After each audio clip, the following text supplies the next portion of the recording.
அனைவருக்கும் வணக்கம். நான் தமிழரசி பாலமுருகன். இந்த பதிவில் நம்ம பார்க்க போகிறது நாளைய தினம் வைகாசி மாதத்தோட தேய்பிறை அஷ்டமி திதி. நாளை வியாழக்கிழமை 30/5/2024 நாளை காலை 11:45 மணி முதல் இந்த அஷ்டமி திதியானது ஆரம்பிக்கிறது. ஆரம்பித்து 31/5/2024 வெள்ளிக்கிழமை காலை 9:38 மணி வரை இந்த அஷ்டமி திதி நீடிக்கிறது. இந்த தேய்பிறை அஷ்டமியில் நம்ம மாதந்தோறும் பைரவர் வழிபாடு, வராகி வழிபாடு செய்வது அப்படிங்கிறது நம்ம வாழ்க்கையில் இருக்கக்கூடிய அனைத்து வகையான பிரச்சனைகளையும் தீர்க்கும். நான் நம்மளோட பதிவுகளில் நிறைய முறை சொல்லியிருக்கிறேன். நம்ம பெரிய பெரிய வழிபாடுகள், பூஜைகள் செய்யாவிட்டாலும் கூட ஒவ்வொரு நாளுக்கும் அந்த திதிக்குரிய தெய்வங்களை நம்மளால் முடிந்த அளவு நம்ம வீட்டில் இருந்தபடியே எளிமையாக வழிபாடு செய்வதன் மூலம் நம்மளால் நிச்சயமாக ஒரு நல்ல வாழ்க்கையை வாழ முடியும். ஏன்னா திதியை கெட்டிமாக பிடிச்சிக்கிட்டாலே போதுங்க, மதி சாதிக்க முடியாததை கூட இந்த திதிகள் சாதிக்கும் அப்படின்னு சொல்லுவாங்க. அதனால தான் நம்முடைய சேனலில் ஒவ்வொரு மாதமும் அந்த திதிக்கு என்னெல்லாம் எளிமையான வழிபாடுகள் செய்யலாம் அப்படிங்கிறத நான் உங்ககிட்ட பகிர்ந்துக்கிட்டு வரேன். ஏற்கனவே நம்முடைய சேனலில் நிறைய பதிவுகள் நான் கொடுத்துருக்குறேன். நீங்கள் அதை செய்கிறதுனாலும் செய்யலாம், அல்லது இப்போ நம்ம பார்க்க போகிற சில தீப வழிபாடுகளில் உங்களுக்கு எது சௌகரியமோ அதை நீங்கள் செய்யலாம். ஏற்கனவே நம்ம தேங்காய் தீப வழிபாடு, பூசணிக்காய் தீப வழிபாடு, பாகற்காய் தீப வழிபாடு இது எல்லாமே நம்ம பார்த்துருக்குறோம். அதை மாதிரி மிளகு தீப வழிபாடு, வெண்கடுகு தீபம் எப்படி போடுறது அப்படி எல்லாமே நான் உங்ககிட்ட பகிர்ந்துருக்கிறேன்.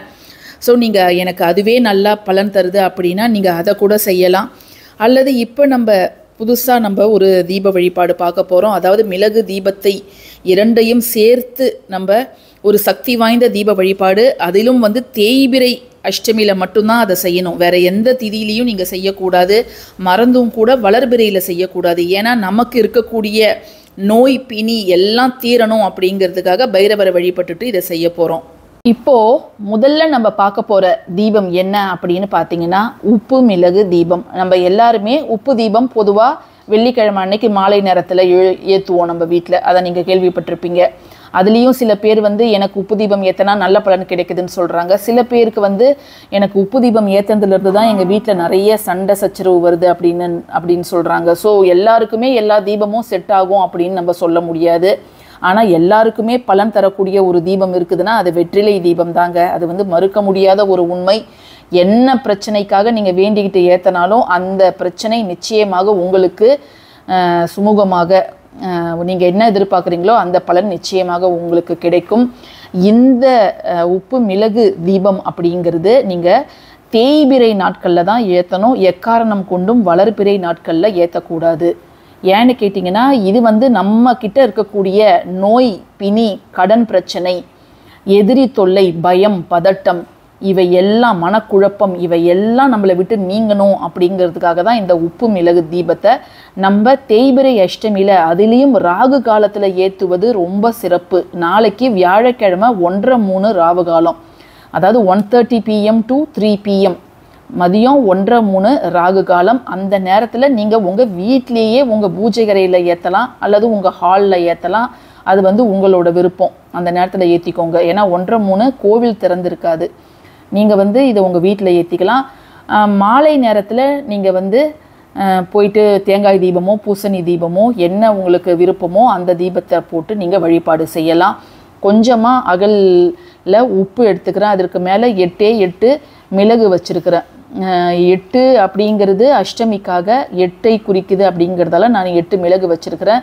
இதற்கு மேலே ஒரு அகல் நல்லெண்ணெய் விட்டு திரி போட்டு நம்ம ஏற்றிட்டு நம்ம காலபைரவரை மனதால் நினச்சி எனக்கு இருக்கக்கூடிய பிரச்சனைகள் எல்லாத்தையும் நீ தான் நீக்கி தரணும் பைரவா அப்படிங்கிறத வேண்டிக்கோங்க.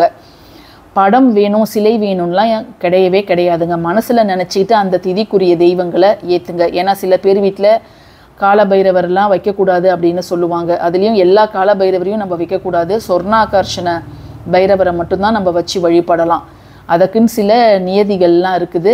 ஸோ படம் இல்லை அப்படின்ட்டு நீங்கள் அதெல்லாம் ஸ்கிப் பண்ணிடாதீங்க. அதே மாதிரி தான் வாராகி அம்மனும் நரசிம்மர் அதை மாதிரிலாம் நீங்கள் இப்போ நரசிம்மர் ஸ்லோகம் சொல்கிறீங்க அப்படின்னா நரசிம்மர் படம் இல்லாட்டினாலும் பரவாயில்ல, நீங்கள் அந்த உக்ரம் வீரம் மகாவிஷ்ணம் அந்த ஸ்லோகத்தை நீங்கள் வந்து தொடர்ந்து சொல்லலாம். உங்கள் பசங்க நல்லா படிப்பாங்க, உங்கள் சொல் பேச்சு கேட்பாங்க. இதெல்லாம் ஏற்கனவே நம்ம சேனலில் நான் அப்லோட் பண்ணியிருக்கிறேன். இருந்தாலும் நிறைய பேர் பசங்க வந்து சொல் பேச்சு கேட்கணும், நாங்கள் என்ன பண்ணுறதுன்னு கேட்குறீங்க. அந்த ஒரு ஸ்லோகம் உங்களுடைய பசங்களோட வாழ்க்கையை மாற்றிடும்.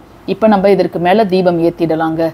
ஸோ நம்ம இதுக்கு மேலே ரொம்ப அழகாக நல்லெண்ணெய் போட்டு வெள்ளை திரிநூல் போட்டு ஒரு தீபம் ஏற்றி வச்சுருக்கிறோம். மலர்கள் ஏதாவது உங்கள் வீட்டில் சிகப்பு நிற மலர்கள் இருந்துச்சுன்னா ரொம்ப நல்லது. அதை மாதிரி ஏற்றி வச்சுடுங்க. ஏற்றி வச்சுட்டு இது எந்த திசையில் ஏற்றணும்னா கிழக்கு அல்லது வடக்கு. எல்லா தீபமுமே பொதுவாக கிழக்கு அல்லது வடக்கு நோக்கி தான் ஏற்றணும். நீங்கள் தீபத்திற்கு முன்பு அமர்ந்துக்கோங்க. அமர்ந்துக்கிட்டு நீங்கள் வந்து ஓம் பைரவாயே நமக அப்படிங்கிறத 108 முறை நீங்கள் சொல்லலாம். அதை மாதிரி சொல்லும்பொழுது நிச்சயமாக உங்களுக்கு இருக்கக்கூடிய பிரச்சனை, அது கடன் பிரச்சனையோ அல்லது நோயோ அல்லது எதிரியோ வழக்கு பிரச்சனையோ, எந்த பிரச்சனையில் நீங்கள் சிக்கி இருந்தாலும் அந்த பிரச்சனையிலிருந்து நீங்கள் வெளியில் வந்துடலாம். ஏன்னா இந்த உப்பு மிளகு வழிபாடு அப்படிங்கிறது ஆதி காலத்திலருந்தே வந்து நம்ம பண்பாட்டில் இருக்குது. அதை வந்து நம்ம கோயிலில் போயிட்டு அந்த கொடிமரத்துக்கு கீழே கொட்டுறதும் சரி, நம்ம வேண்டிக்கிட்டு நமக்கு இருக்கக்கூடிய கஷ்டங்கள் போகணும்னு சொல்லிட்டு செய்கிறதும் சரி, அல்லது நம்ம இதை மாதிரி வீட்டில் வழிபாடு செய்கிறதும் சரி, முழு பலன்களை நமக்கு பெற்றுத்தரும். அதனால் யாருக்கெல்லாம் விருப்பம் இருக்குதோ நாளைக்கு இந்த வழிபாடை, அதிலும் குறிப்பாக அந்த 1:03 ராகு காலத்தில் செய்வது அப்படிங்கிறது நல்லது. அப்படி அதை மிஸ் பண்ணிட்டீங்கன்னா நீங்கள் அந்த அஷ்டமி திதி இருக்கக்கூடிய நேரம் அதில் வந்தும் நீங்கள் இதை செய்யலாங்க.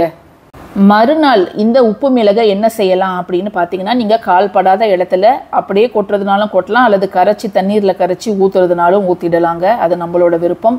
அகலை நம்ம சுத்தம் பண்ணி மறுபடியும் நம்ம பயன்படுத்திக்கலாம். இரண்டாவதாக நம்ம பார்க்கக்கூடிய தீபம் வந்து நவதானிய தீபம். இந்த நவதானிய தீபம் பொதுவாக வாராகி அன்னைக்கு நவதானிய தீபம் ஏற்றுவாங்க. ஏன்னு கேட்டிங்கன்னா, விவசாயம் நல்லா செழிக்கணும், நல்லா வந்து பயிர்கள் செழித்து விளைச்சல் வந்து நல்லா கிடைக்கணும் அப்படிங்கிறதுக்காக நம்ம நவதானிய தீபம் வாராகிக்கு வளர்பிறையில் நம்ம ஏற்றுவோம். இப்போது தேய்பிறையில் நம்ம எதுக்கு இந்த நவதானிய தீபம் ஏற்றுறோம் அப்படின்னு கேட்டிங்கன்னா, அனைத்து கிரகங்களோட தோஷமும் நம்மளை விட்டு நீங்கணும் அப்படிங்கிறதுக்காக இது வந்து ஒரு பரிகார தீபமாக நம்ம வேண்டிக்கிட்டு ஏற்றலாம். வாராகிக்கும் வேண்டிக்கிட்டு ஏற்றலாம், அல்லது பைரவருக்கும் வேண்டிக்கிட்டு ஏற்றலாம். ஏன்னா இரு தெய்வங்களுமே இந்த கலியுகத்தில் மக்களுக்கு ஏற்படக்கூடிய பிரச்சனைகளை வேரோடு அறுத்து மக்களை காப்பாற்றக்கூடிய தெய்வங்கள் தான். இன்னொருத்தவங்க பிரத்யங்கரா தேவி இருக்கிறாங்க. ஸோ நம்ம நாளைக்கு அஷ்டமி திதியில் நவக்கிரக தோஷங்கள் நம்மளை எதுவும் தாக்காமல் நம்மளுடைய வாழ்க்கை சீரும் சிறப்புமாக இருக்கணுங்கிறதுக்காக நம்ம இந்த தீபத்தை இரவு ஒரு 8 மணிக்கு மேலே வாராகி எண்ணெயை வேண்டிக்கிட்டு நம்ம ஏற்றலாம். ஒரு திதிக்கும் நம்ம ஏற்றும் போது அதனுடைய பொருள் வந்து மாறுபடும். அதை நீங்கள் புரிஞ்சுக்கோங்க. இதை வந்து மறுநாள் நம்ம பறவைகளுக்கு உணவாக கொடுத்துடலாம். நவதானியம் எல்லா நாட்டு மருந்து கடைகள்லையும் விற்கிது. ஸோ இதற்கு மேலே ஒரு தீபம் ஏற்றி நம்ம வழிபாடு செய்யலாம். இப்போ ரொம்ப அழகாக நம்ம நவதானிய தீபம் ஏற்றி வச்சாச்சுங்க. ஸோ நம்மளுடைய சேனலை நீங்கள் ரெகுலராக ஃபாலோ பண்ணும்போது அனைத்து விதமான பிரச்சனைகளுக்கும் எளிமையான தீர்வு என்னன்னு நீங்கள் தெரிஞ்சுக்கலாம். ஏன்னா இப்போ கமெண்ட் செக்ஷனில் நிறைய பேர் கேட்குற கேள்விகளுக்கு பதில் நான் ஏற்கனவே பல பதிவுகளில் நான் கொடுத்துருக்குறேன். ஸோ நீங்கள் தொடர்ந்து ரெகுலராக ஃபாலோ பண்ணிங்கன்னா தான் நம்ம சொல்லக்கூடியதை நீங்கள் தெரிஞ்சுக்க முடியும். இன்னும் நாளைக்கும் நம்ம தேய்பிறை அஷ்டமிக்கான சிறப்பு பதிவு நாளைக்கும் உங்களுக்கு நான் பகிர்ந்துக்கிறேன். அதையும் தொடர்ந்து பாருங்கள், செஞ்சு பாருங்கள். எல்லாருக்குமே எல்லாமே செட் ஆகும்னு சொல்ல முடியாது. சிலருக்கு சில விஷயம் செய்யணும்னு தோணும், சிலருக்கு சில விஷயம் பிடிக்காது. ஸோ உங்களுக்கு என்ன செய்யணும்னு தோணுதோ அதை மட்டும் நீங்கள் ஃபாலோ பண்ணிங்கனாலே போதுங்க. நம்முடைய குரூப்பில் அதாவது மெம்பர்ஸாக ஜாயின் பண்ணணும்னு நினைக்கிறவங்களும் கீழே இருக்கக்கூடிய ஜாயின் பட்டனை எனேபிள் பண்ணி ஜாயின் பண்ணிக்கலாம். அவங்களுக்கான சில பதிவுகளும் நான் தர ஆரம்பிச்சிட்டேன். ஸோ தேங்க்யூ ஃபார் வாட்சிங் திஸ் வீடியோ. நன்றி.